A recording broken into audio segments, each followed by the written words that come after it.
ये किसके साहसी ध्वज हैं जो हस्तिनापुर के ध्वज के सामने सर झुकाए बिना चले आ रहे हैं? ये मद्र देश के ध्वज हैं महाराज। मोर्चा!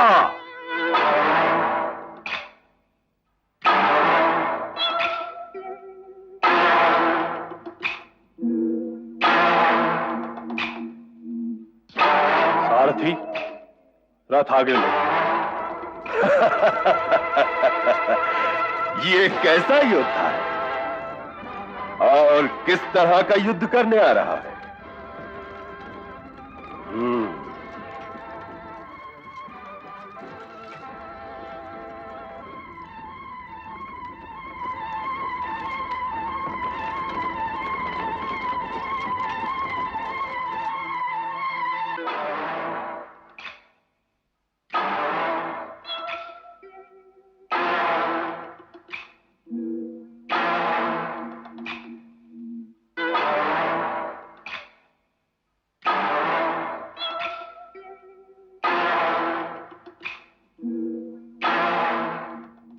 मद्र नरेश, यदि आप मित्रता का हाथ लेकर आ रहे हैं तो स्वागत है, यदि नहीं तो वहीं रुक जाइए। मित्रता तो बराबर वालों में होती है नरेश। तो इस प्रकार ध्वज लहराती सेना लेकर आने का कारण? ये ध्वज भी आपके हुए महाराज, और इस ध्वज की छाया में आने वाली सेना भी। ऐसा नहीं है कि हमको लड़कर मर जाना नहीं आता, आता है। और अगर अपनी आन और बान पर लड़ मर जाने में हम सबसे आगे नहीं हैं, तो सबसे पीछे भी नहीं है। परंतु हस्तिनापुर नरेश, पांडु के आगे सर झुकाने में हमारे सम्मान को कोई ठेस नहीं लगती। क्या हस्तिनापुर नरेश हमारी मित्रता स्वीकार करेंगे? और यदि नहीं तो हम लड़कर मर जाने के लिए भी तैयार होकर आए हैं।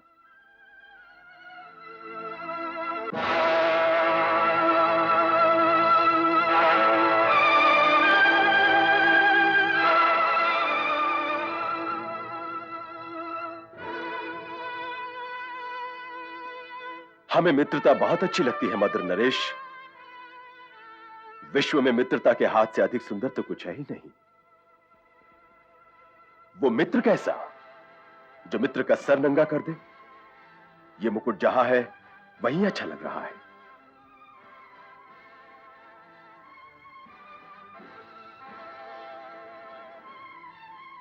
परंतु मित्र की एक भेंट तो आपको स्वीकार करनी ही होगी।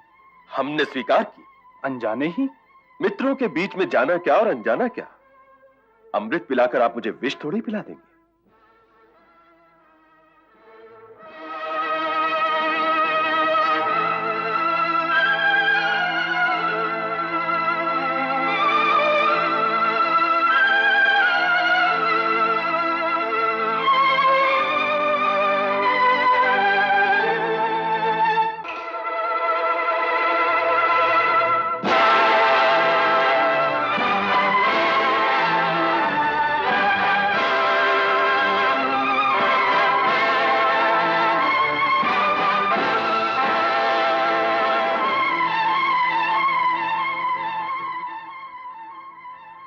मित्र की ओर से ये भेंट। ये सारथी नरेश? जी, ये सारथी आपके जीवन रथ के लिए है। जीवन रथ के लिए?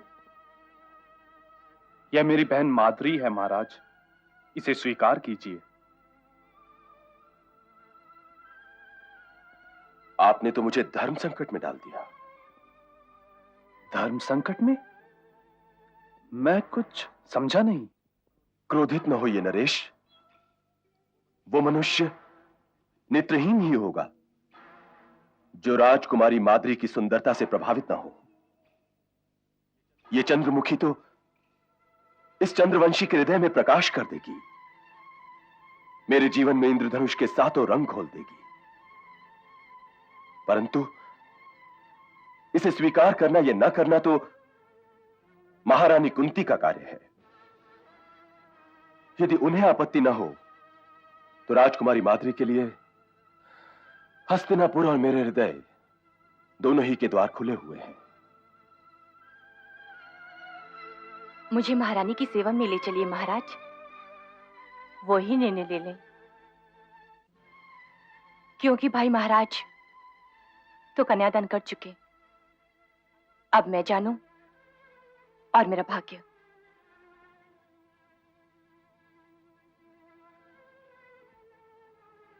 नरेश, हमें हस्तिनापुर जाने की आज्ञा दीजिए। चलिए महाराज।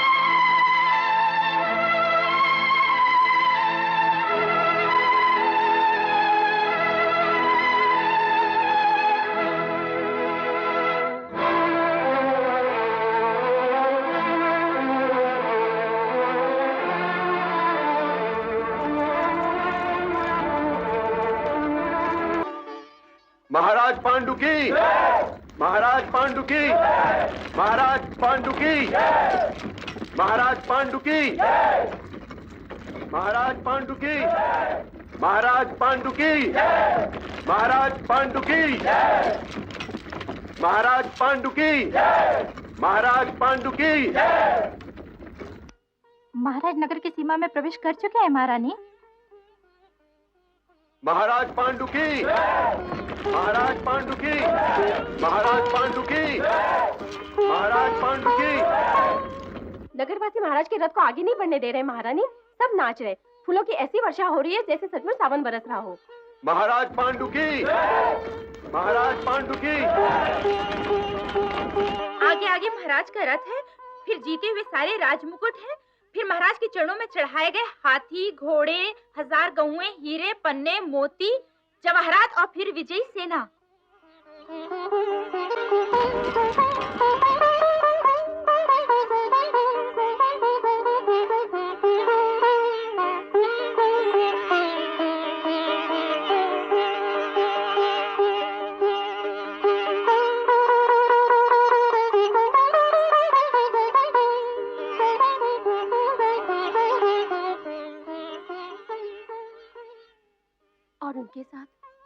और उनके साथ कहा नहीं जाता महारानी। तुम्हारे महाराज तो ठीक है ना? जी महारानी।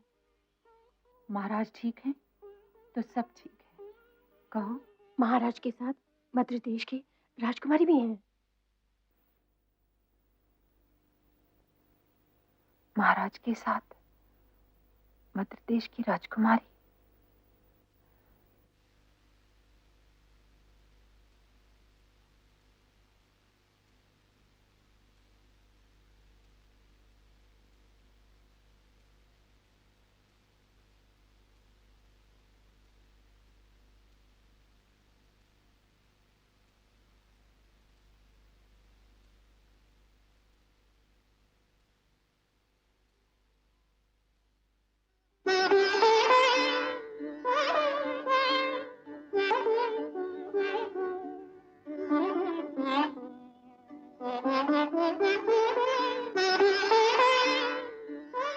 ये मध्य देश की राजकुमारी माद्री हैं।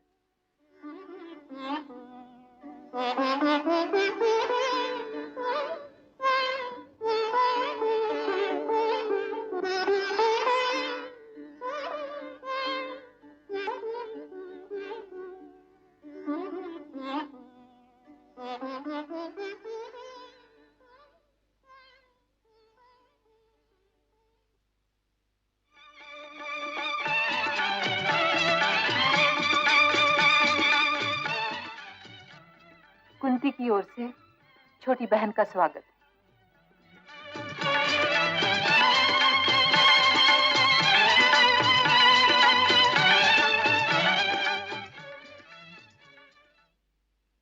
दादी माँ को प्रणाम। तुम्हारी दिग्विजय पर बधाई। आपके चरणों के प्रताप से ही मुझे विजय मिली है।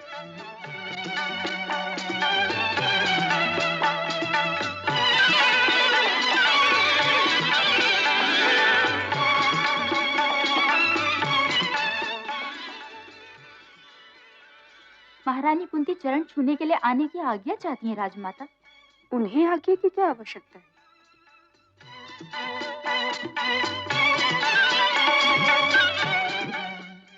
आओ कुंती, बैठो। ये माद्री है राजमाता। कौन माद्री?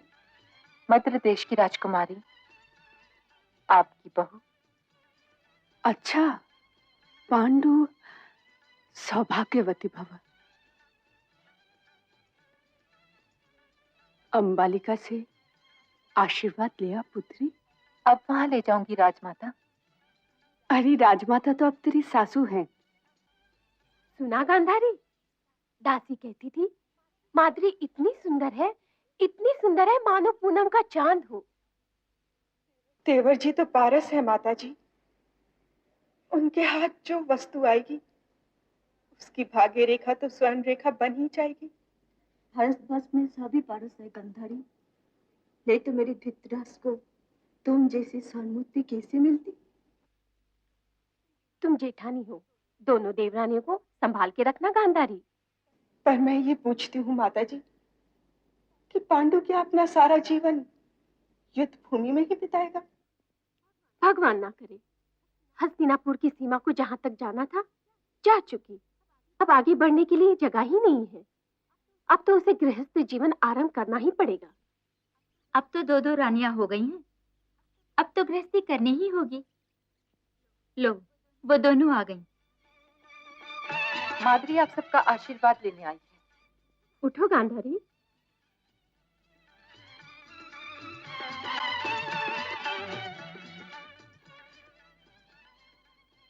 वास्तव में बहुत ही सुंदर हो गांधारी। माद्री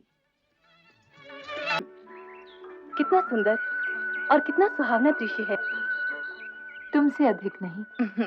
दीदी, तो आर्यपुत्र से पूछ लो।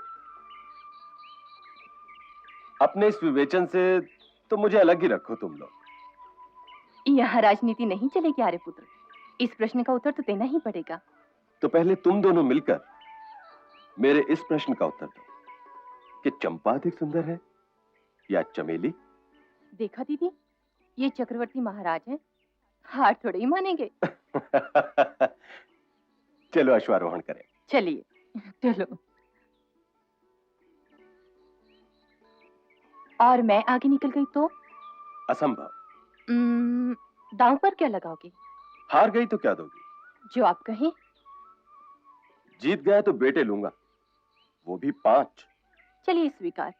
2.5 मैं दे दूंगी और 2.5 दीदी। नहीं नहीं, दीदी बड़ी हैं, दीदी 3 बेटे देंगी और 2 बेटे मैं। परंतु अगर आप हार गए तो?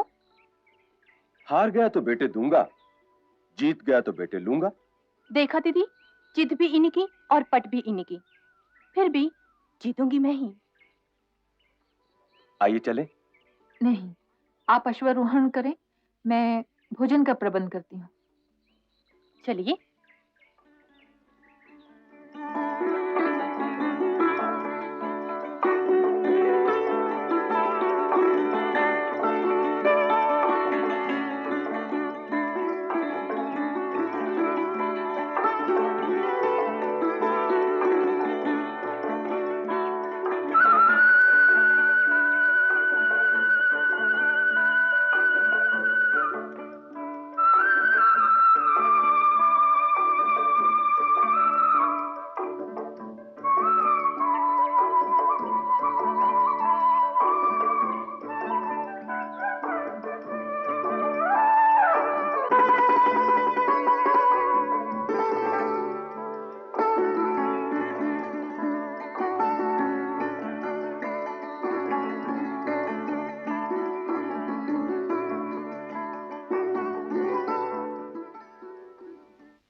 लाओ पहला बेटा।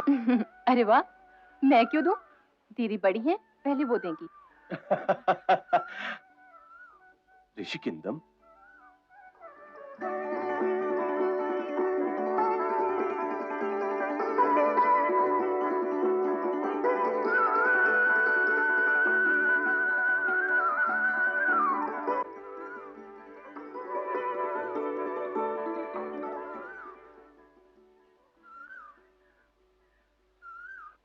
ऋषि के तपोवन में आपका स्वागत है राजन। पल भर ऋषि की कुटी में विश्राम कर लो। जो आज्ञा ऋषिवर।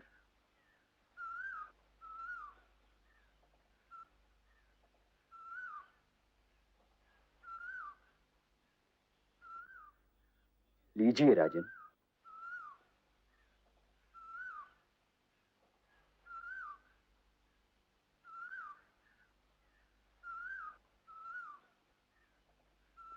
ऐसे मीठे और मधुर फल तो मैंने आज तक नहीं खाए।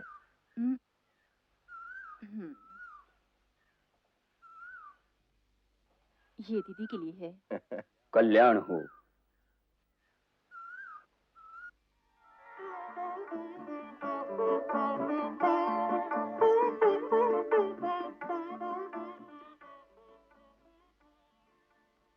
दीदी, चलिए ना, तनिक आर्यपुत्र के साथ चौसर खेले। तुम ही खेलो। अगर मैं अकेली खेली तो हार जाऊंगी। आपको तो नागवंश में ननिहाल है दीदी, और आपसे अच्छी चौसर कौन खेल सकता है? आर्यपुत्र ने बड़े बड़े युद्ध जीते हैं, उन्हें पराजय का स्वाद तो चखा दे। पर उनकी पराजय भी तो अंत में हमारी पराजय होगी माधुरी। दीदी। अच्छा अच्छा अच्छा, परंतु खेलूंगी नहीं, केवल देखूंगी। क्यों? आप देखिएगा क्यों? पता नहीं, परंतु प्रथा से कुंती बन जाने के उपरांत चौसर से मन हट गया है। गोटियां बैरी लगने लगी हैं और पासे शत्रु। न जाने क्यों चौसर के पासों में मुझे बुरे भविष्य के लक्षण दिख।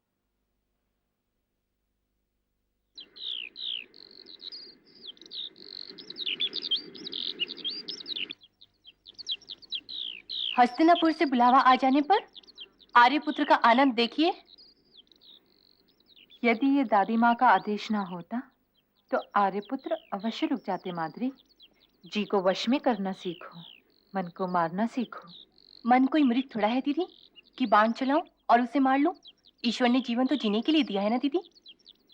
परंतु जीने के कुछ नियम होते हैं, और एक नियम ये भी है कि दादी माँ का आदेश मिलते ही हमें लौटने की यात्रा आरंभ कर देनी चाहिए। दीदी, आप तो सदा इन्हीं का साथ देती हैं।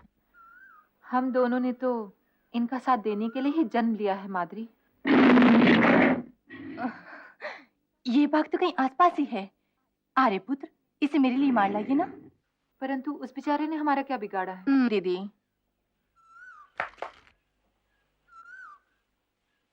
परंतु आर्यपुत्र, भोजन तो करते जाइए। लौट कर खा लूंगा।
ऋषिवर,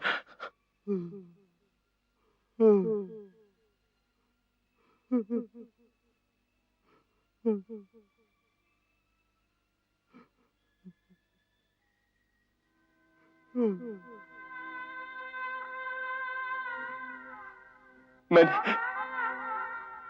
तो शब्द वेदी बाण चलाया था ऋषिवर। जो ध्वनि को ध्वनि से अलग ना कर सके राजन, उसे शब्द वेदी बाण चलाने का अधिकार ही नहीं। तुमने अपने अधिकारों की सीमा रेखा का उल्लंघन किया है राजन। तुम्हें इसका दंड मिलना ही चाहिए। नहीं ऋषिवर, मेरी वंश रेखा काटने वाले राजन, मैं तुम्हें यह शाप देता हूं कि जिस क्षण तुम्हारा स्त्री से संगम होगा, वही क्षण तुम्हारा अंतिम क्षण होगा। नहीं। ओम। नहीं।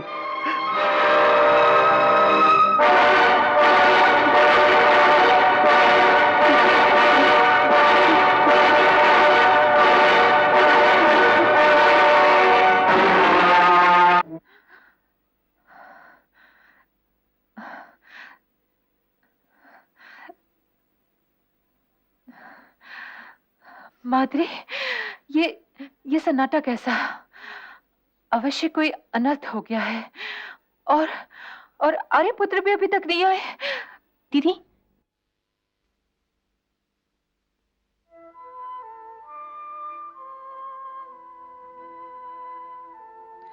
आर्यपुत्र?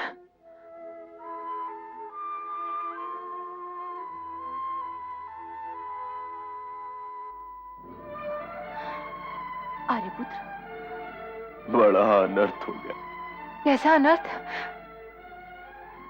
मैंने तो बाघ की आवाज पर शब्द भेदी बाण चलाया था, परंतु जब वहां पहुंचा तो देखा मेरा बाण ऋषि किंदम और उनकी पत्नी की छाती छेद गया। ऋषि किंदम, हे भगवान! परंतु मैंने उन पर बाण नहीं चलाया कुंती। मैं जानती हूं आर्यपुत्र, हस्तिनापुर के सम्राट का बाण भला किसी ऋषि की ओर कैसे जा सकता है? पर दुर्घटना तो हो ही गई। मेरे माथे पर एक ऋषि की हत्या का कलंक तो लग ही गया कुंती,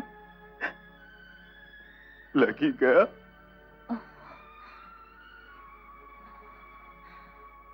इस हत्या से आपका क्या संबंध आर्यपुत्र? हत्यारी तो मैं हूं। आप तो भोजन कर रहे थे। बाघ जन्म की लालसा तो मुझे हुई थी। नहीं, ये कर्म मेरा है माद्री। मैं समाज का ऋणी हो गया। ये ऋण मुझे ही उतारना है। यदि ये ऋण है तो ऋणी मैं भी हूं। हम दोनों ही मिलकर ये ऋण उतारेंगे।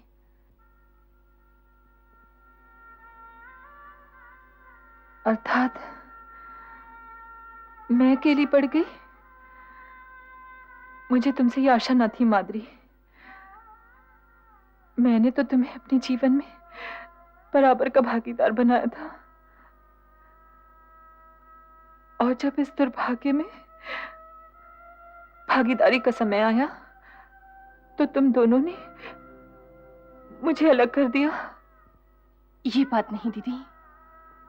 तुम तो हमारी शक्ति हो, हमारा साहस, हमारा गौरव, हमारी पहचान हो। फिर तुम ऐसा क्यों कह रही हो? आओ माद्री।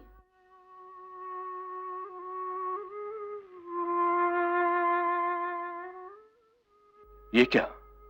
ये आश्चर्य क्यों आर्यपुत्र? परंतु ये वस्त्र? क्यों, इन वस्त्रों में कोई क्षति है माद्री? नहीं तो रानी दीदी, आर्यपुत्र के वस्त्रों से मेल खा रहे हैं।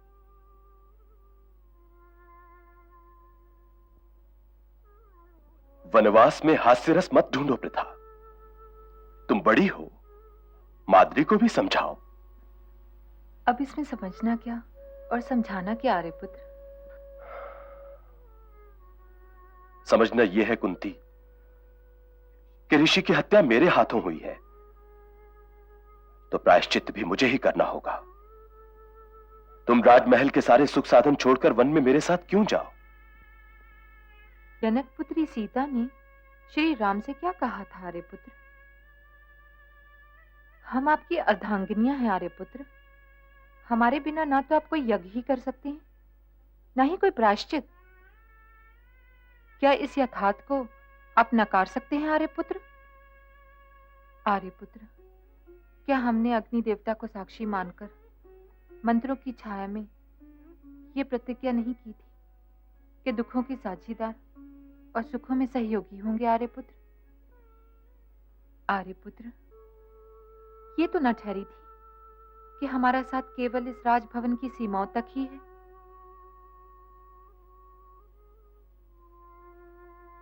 आर्यपुत्र, हम तो आपके साथ ही चलेंगे। हमारे बिना आप अधूरे हैं आर्यपुत्र। प्रायश्चित के लिए आपका संपूर्ण होना आवश्यक है।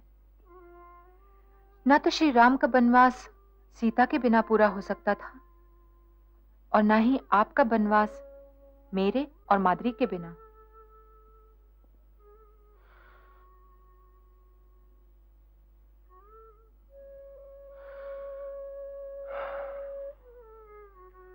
ठीक है, आओ।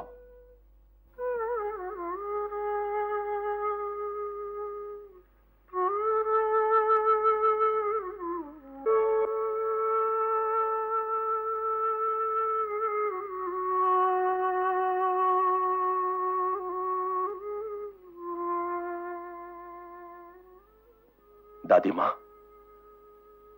मुझे आशीर्वाद दीजिए कि मेरी तपस्या सफल हो।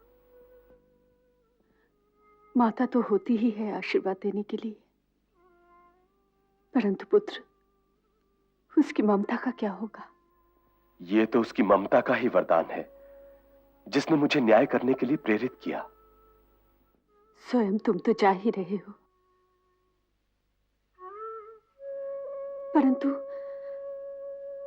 परंतु इन दोनों को क्यों साथ ले जा रहे हो? मैं महाराज, कुंती भोज और मद्र नरेश से क्या कहूंगी? क्या यही कि जिन्हें इतने चाव से ब्याह कर लाई थी, उन्हें वन में भेज दिया? अंबालिका की ओर देखो पुत्र। विधवा मां बेटे से बिछड़ के कैसे जिएगी? जैसे मां से और आपसे बिछड़कर मैं जीऊंगा दादी मां। ठीक है, जाओ पुत्र। हाथ जैसे पीठ दिखलाकर जा रहे हो, भगवान करे एक दिन अपना मुंह भी दिखलाना। दादी मां, माता,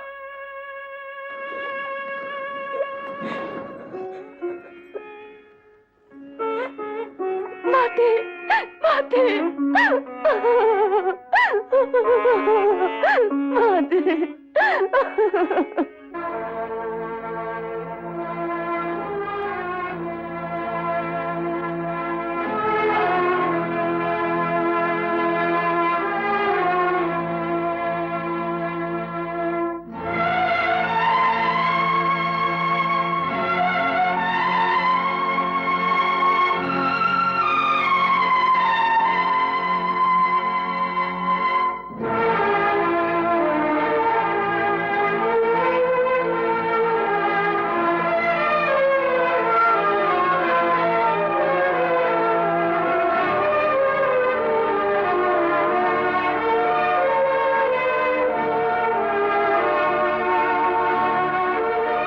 महाराज की जय हो।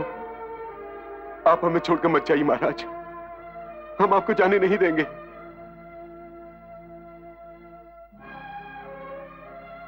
हम आपके स्नेह से बहुत प्रभावित हुए,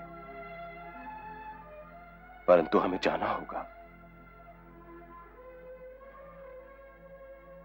अपने पाप का प्रायश्चित करने के लिए हमें अवश्य जाना होगा। आप सब लोग हमें आज्ञा दीजिए।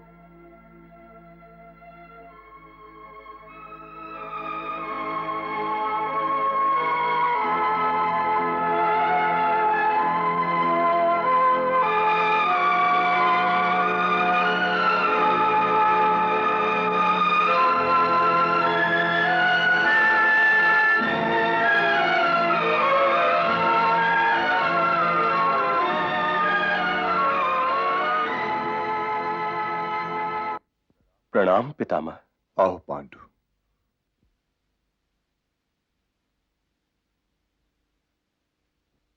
इस रथ की क्या आवश्यकता थी? आवश्यकता थी। तुम्हारे लिए भले ही नहीं, मैं ये रथ माद्री और कुंती के लिए ले आया हूं। ये उन्हें वन तक छोड़कर आएगा।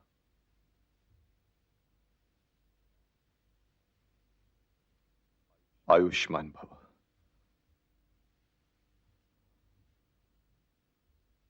सौभाग्यवती भव।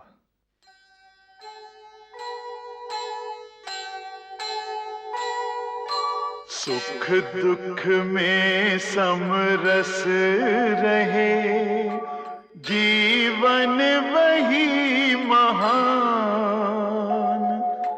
राजभवन या वन गमन, दोनों एक समान,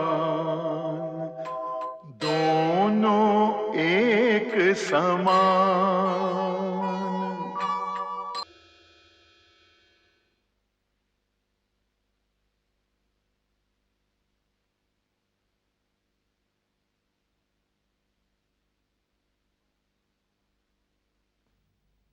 आर्यपुत्र, वो कौन सा विचार है आर्यपुत्र जो कुंती और माद्री से अधिक प्यारा हो गया? ये विचार एक नरक है रानी, एक दहकता हुआ, भभकता हुआ नरक, जिसमें मेरे जीवन का एक एक क्षण सूखी लकड़ी की तरह जल रहा है। मैं आपकी अर्धांगिनी हूं आर्यपुत्र, तो वो नरक आधा मेरा हुआ। मुझे बताइए आर्यपुत्र। तुम्हें वो दिन याद है कुंती, जिस दिन मैंने तुम्हें और माद्री को अश्वारोहण के लिए उकसाया था, और जीतने पर तुम दोनों ने मुझे एक पुरस्कार देने का वचन दिया था।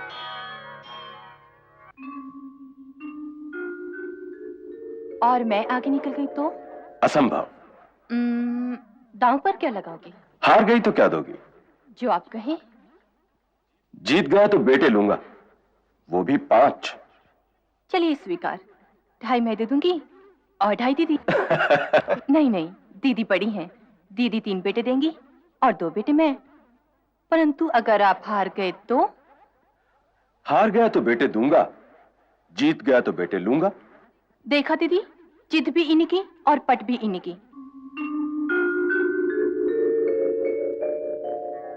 अब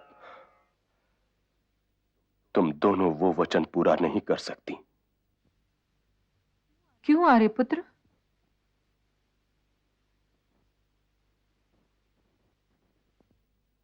यही ऋषि किंदम का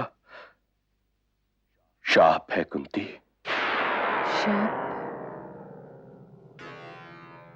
मुझे वंशहीन बनने का पाप सहन करना होगा, वंशहीन मरने का पाप।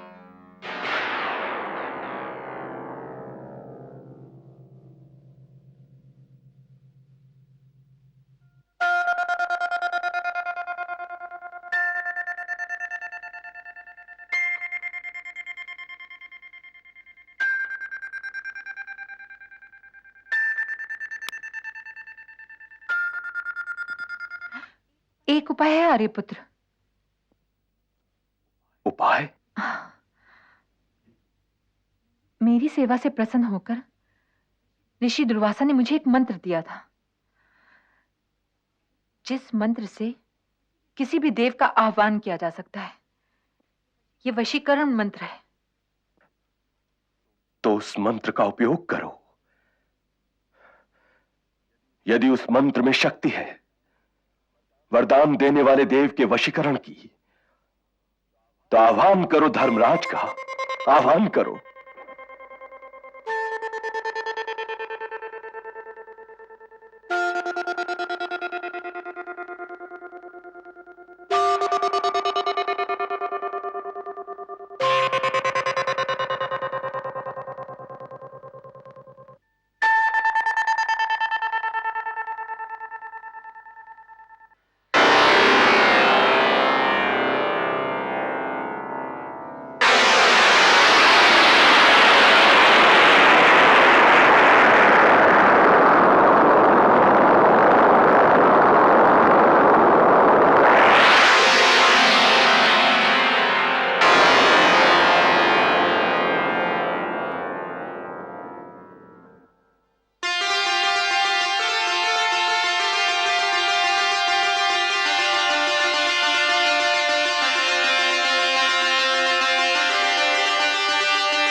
आर्यपुत्र,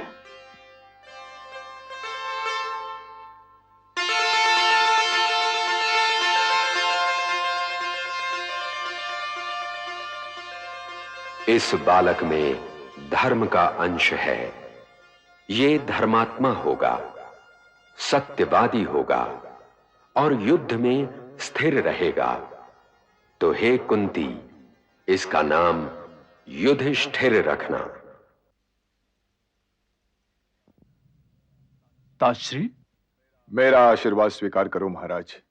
बधाई हो, कुरु राजवंश में युवराज पैदा हुआ है।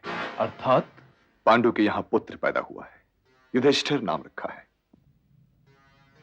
हमारी ओर से उन्हें और हमारी कुलवधू को बधाई भेज दीजिए ताश्री। जो आज्ञा महाराज।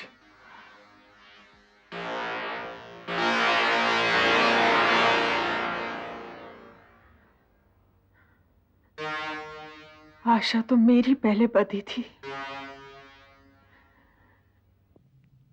ईश्वर की जैसी इच्छा।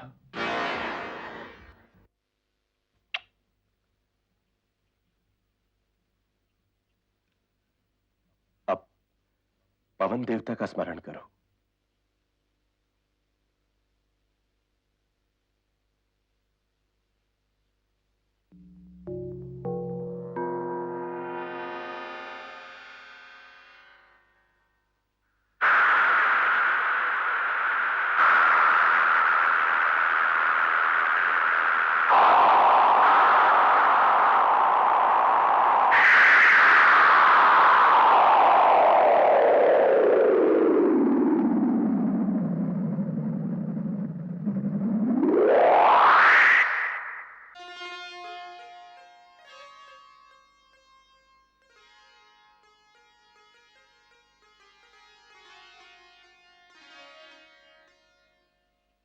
आर्यपुत्र,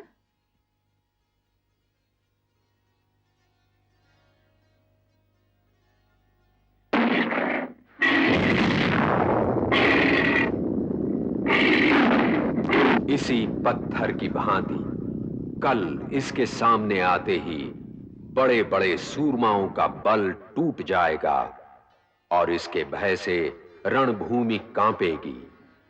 इसलिए हे कुंती, इसका नाम भीम रखना।